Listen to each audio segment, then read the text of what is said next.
we take one by one each of these arms deals that either are selling weapons to Israel or buying weapons from Israel, and we say three things. We say this is immoral, this is illegal, and this is stupid. These are the three arguments that are critical. It's immoral to have an arms trade with a country that is committing genocide against 2.3 million Palestinians in Gaza, which is committing daily war crimes, ethnic cleansing, home demolitions, arrests without trial, and so on. This is, I think, we all know this, right? If somebody is not clear why this is immoral, please raise your hand and we can talk about it. But government, I mean, we have to start with this. We have to say this first before we go on to the other arguments. This is the reason that we're sitting here in this room.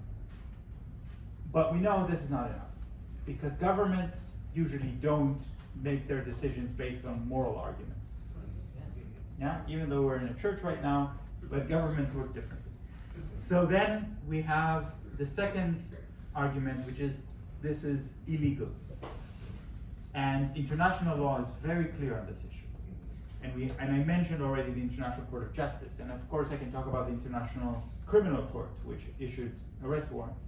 And I can give you all the different kinds of treaties that Israel is violating, and there's endless text about this.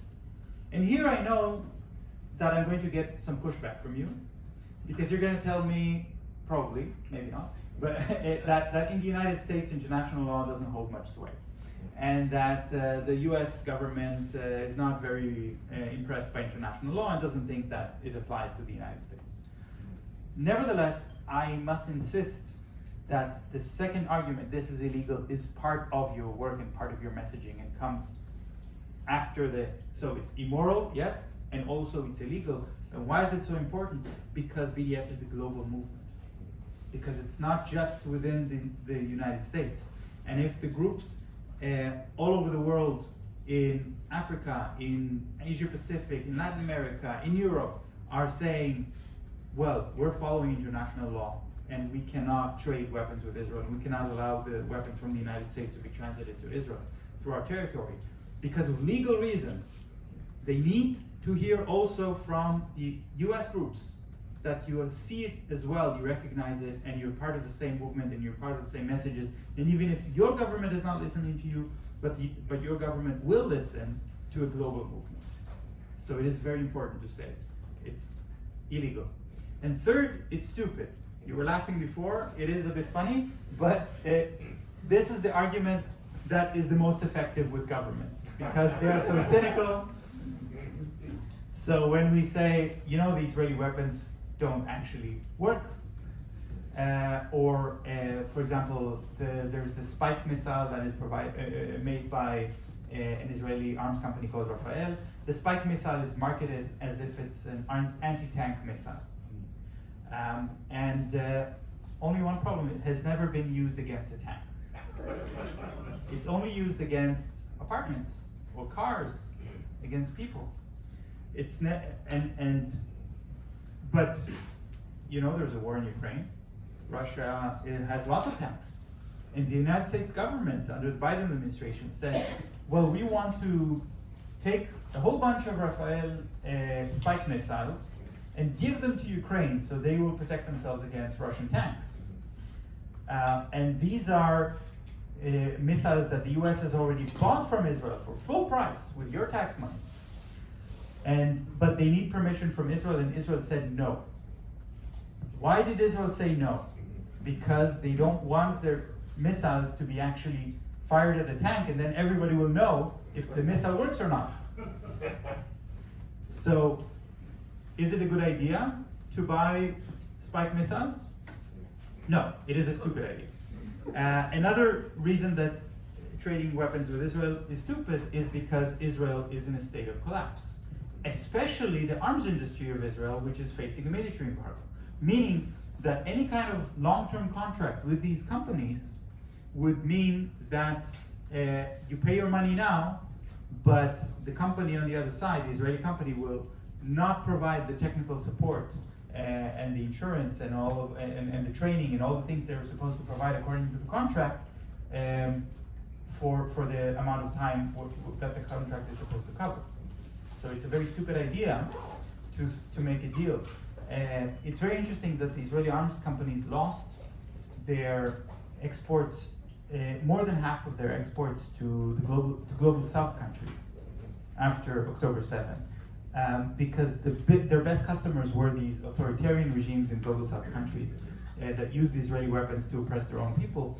But once they see that Israel is undergoing the process of decolonization, these countries know exactly what decolonization means, and they're saying, well, why would we make sign a contract with this country? So the stupid argument, this is stupid, is a very effective argument as well, but we don't want to be opportunists.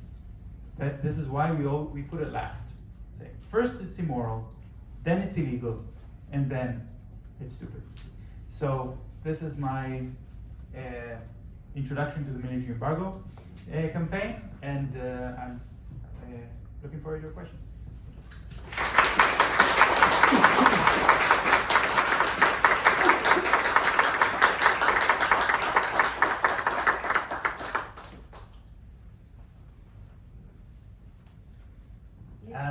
Yeah, go ahead, and I see somebody in the back. Yeah.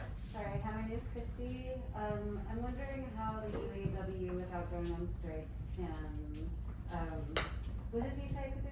We could bring the Israeli arms production to a halt. Yes. Yes. Okay. I'll answer this quickly, but I think building this campaign may need more than a couple of minutes, but not much more than a couple of minutes. So the question was about the UAW and how they can bring the Israeli arms production to a halt. And the answer is that Israel is also making 155 millimeter shells and components for drones and for missiles domestically in Israel right now through a company called Elbit Systems. Elbit Systems is Israel's largest arms company. I think it's quite well known among activists. And Elbit Systems is able to make those weapons even though they are considered to be precision weaponry.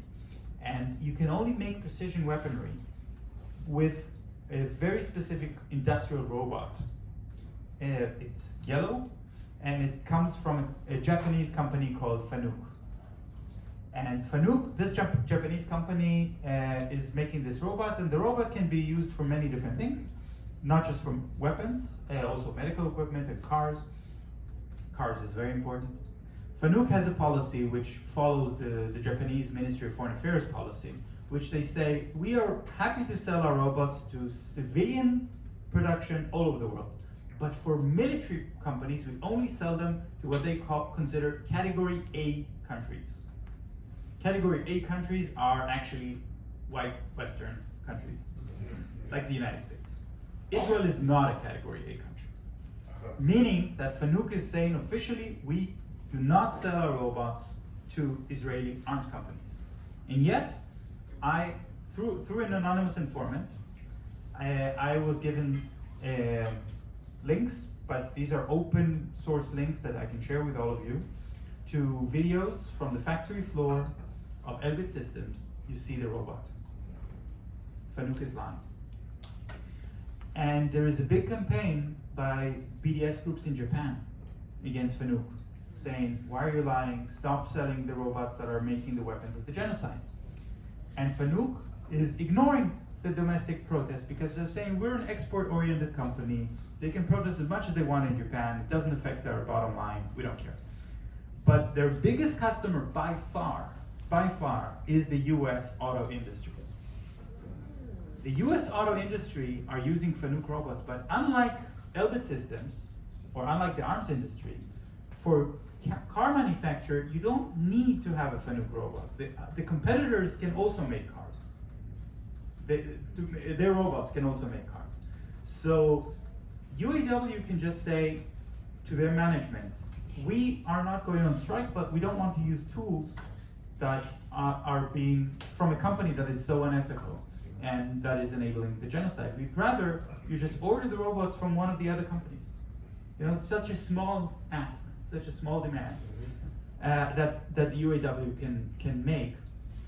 And the Israeli market is so small for Fanuc that I don't think that the management has to agree.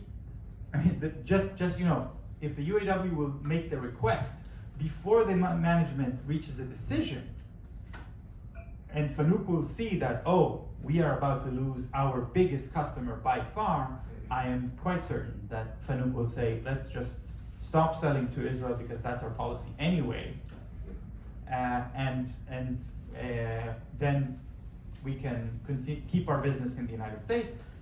And the meaning of this is that Elbit Systems will not be able to make one more 155 millimeter shell. So the potential is tremendous. I hope that answers your question. Yeah, there was a question there in the back with the, you would think code, right? Yeah, go ahead. First I want to thank you for coming. I'm so happy to see you here. So thank you very much. I was wondering, since our taxes are paying for the weapons that are being sent overseas, I know you're not advocating for anything illegal, but just hypothetically, would tax resistance be effective in helping arms embargo? Tax resistance. I think it's a good idea, but I am not.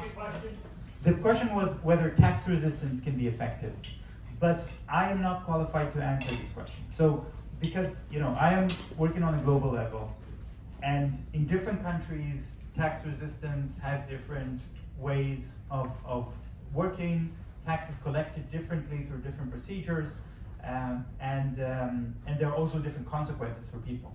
So I wouldn't know how it would be effective here. My answer would be, as my answer is always in this kind of question, do the research, find out the cost versus the benefits, what are the risks, and so on. And are there examples of tax resistance movements that have been successful in the United States, in Pennsylvania, in Pittsburgh? I don't know, maybe there were. Something to learn from their mistakes, from their successes, and then also network with other groups that have some experience in this, and see if this is a good way forward. And if it is, or if you think that this is worth going forward with because you've found some good examples and you have a plan of something that could work, please do send me an email and let me know, so that next time somebody asks me this question, I will give them your example. So this is a little bit more autobiographical question, but how did you find your way into this movement? Because I grew up like in the American URJ sort of propaganda, and that is some powerful stuff. And I can only imagine that growing up in Israel is even more potent. So I'm just curious, how did you find your way into this movement and come to be this coordinator internationally? Yeah, I'm sorry to disappoint you that I grew up so privileged. My parents have already been very critical and taught me to ask critical questions from a very young age. They had to have their fight with their parents. So my grandparents were not particularly lefties. So I grew up into a very supporting family that gave me the space to do so. And this actually, and even though as a kid I was already fascinated with war and weapons, my parents didn't like that. But I played with guns a lot, with fake guns, yeah. But but I didn't want to be a soldier in the Israeli army because I knew what this army is doing, and I managed to avoid military service, which is quite easy in Israel actually. So I didn't serve in the military, but I had this academic interest, which at some point evolved into my PhD dissertation about the Israeli security and military sector. And because I was already a BDS activist for many years, and I knew many people, I worked in a joint Palestinian-Israeli organization, so I knew the BDS movement from its very beginning, and I was looking for ways to contribute and support it. And they said, well, the book that you wrote about security makes you right for the job of the military embargo coordinator. So that's how it happened. Yeah, I hope this